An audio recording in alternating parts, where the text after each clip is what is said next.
allow me to, I don't know, somehow get my medical records, you will see that I've been in 2023 CR 10719 State versus April Rodriguez. Can I have parties announce? Ray Lopez for the defense. And are you April Rodriguez? yes. Did you review the motion to enter adjudication of guilt and revoke community supervision with your attorney? Did you understand it? Yes. Are you the same April Rodriguez who was placed on deferred adjudication in 2023 CR 10719 for the offense of theft under $2,500 enhanced on February 12, 2024 for a period of 3 years? Is that you? Yes, ma'am. State? In violation of condition number 2, on or about the 11th day of April 2024 in Bexar County, Texas, the defendant, April S. Rodriguez, did then and there illegally use a controlled substance, namely methamphetamine, in violation of condition number 2. And we're back in court, this time with April Rodriguez on the stand. Theft, probation violations, and meth use sounds like a full docket of chaos already. But the real question is, will the judge give her one more shot, or is this the end of the line? Hashtag courtroom drama, hashtag probation fail, hashtag truth on trial. 2. How do you plead to that? True or not true? That's true. In Bexar County, Texas, the defendant, April S. Rodriguez, did then and there fail to report to the supervision officer as directed for the months of February, April, and May of 2025 in violation of condition number 4. How do you plead to that? True or not true? True. And on or about the 10th day of October 2024 in Bexar County, Texas, the defendant, April S. Rodriguez, did then and there fail to submit to drug testing as directed by the supervision officer in violation of condition number 27. How do you plead to that? True or not true? We'll waive the rest, Your Honor. Any objections to the waivers? No, Your Honor. Did you understand by pleading true to violations 2, 4, and 27? Court could find it true, grant the motion, find you guilty, and sentence you up to 2 years in the state jail facility and up to a $10,000 fine? Knowing that, do you still wish to plead true to violations 2, 4, and 27? Well, do I have an option? Oh, you're going to plead not true, and then what will end up happening is we'll have a contested hearing. No, ma'am. So do you still wish to plead true to 2, 4, and 27? Yes, I do. Court will find 2, 4, and 27 true. Is there a proposed agreement? And just like that, she pleads true to meth use, missing check-ins, and skipping drug tests. In Texas law, that's like saying, yes, Your Honor, I broke probation, please be gentle. But the court rarely is. Hashtag legal breakdown, hashtag justice decoded. There is not, Your Honor. The state had originally recommended DVRF, but it doesn't seem as if the defendant would like it, so we're asking for revocation, given that there's nothing else that we can do with her. All right. And defense? Your Honor, we're asking for the court to extend her probation and to give her lifetime recovery as a condition for conviction. And I can call her as a witness to testify about what's been going on with these violations. Would the court like the court summary? Any objections to the court review and court summary? No objections, Judge. All right. Could you raise your right hand? Yes, ma'am. Do you solemnly swear affirm the testimony you give will be the truth and nothing but the truth, so help you God? Yes. All right. You can lower your hand, state your name for the record. April S. Rodriguez. All right. You may proceed, defense. Thank you, Your Honor. Ma'am, when you were not reporting, what was going on with you during that? No plea deal. Oh. That's never good. The state basically says, we're done trying to fix this. Meanwhile, the defense scrambles to keep April out of jail, trying to turn this into a redemption arc. Hashtag court sessions, hashtag defense versus prosecution. Period of time.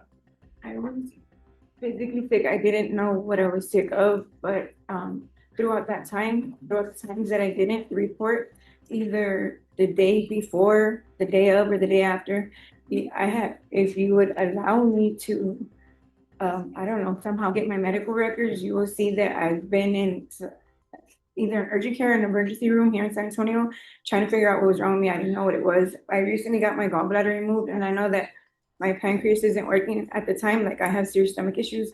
Anyhow, so that's what was going on.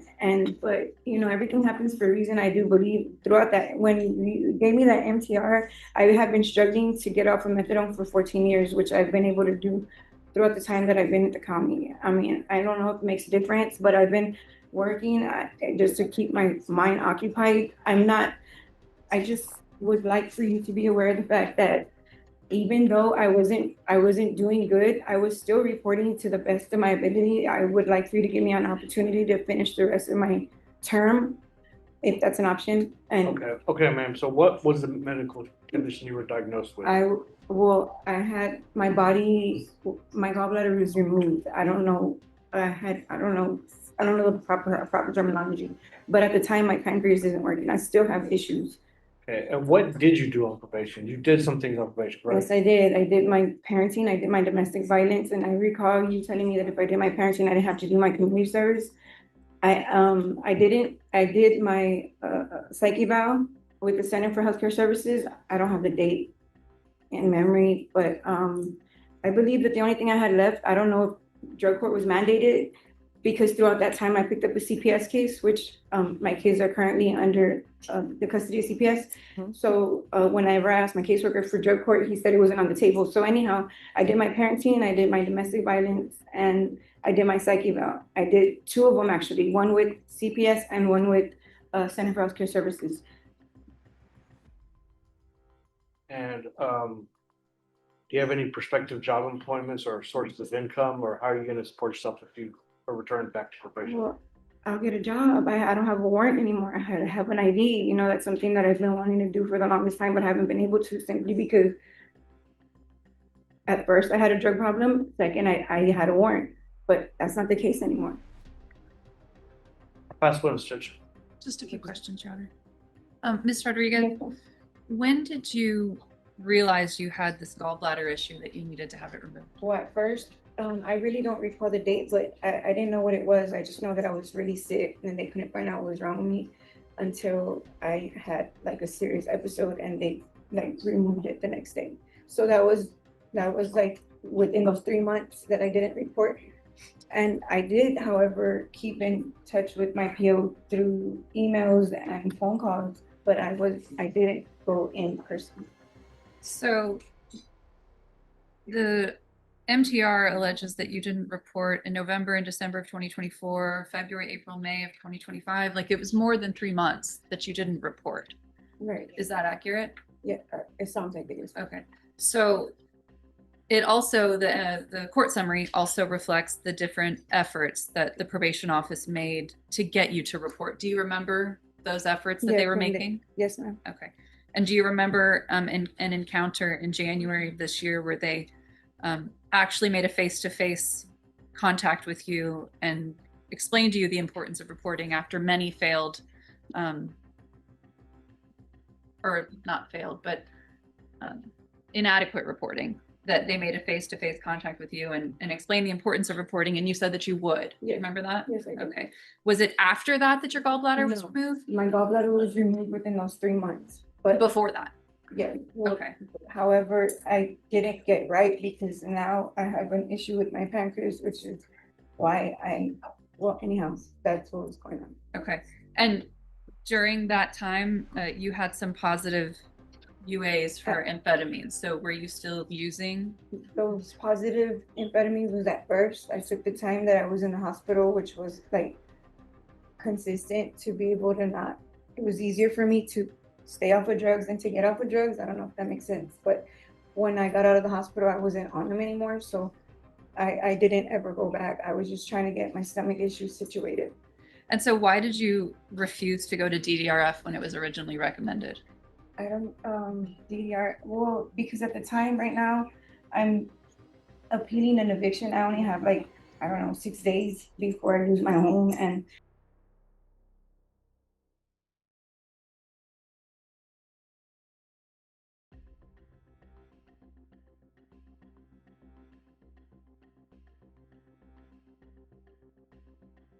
Now here's the emotional turn April story. Health issues, hospital visits, gallbladder surgery. She's trying to prove she wasn't running from probation, just from her own body breaking down. But will the judge buy it? Hashtag real court cases, hashtag human side of justice.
That's heartbreaking. She's fighting for her kids and her home while facing jail time. You can feel the desperation in her voice. But courtroom mercy isn't based on tears, it's based on compliance, and the record isn't on her side. Hashtag emotional testimony, hashtag courtroom truths.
And there it is, 18 months in state jail.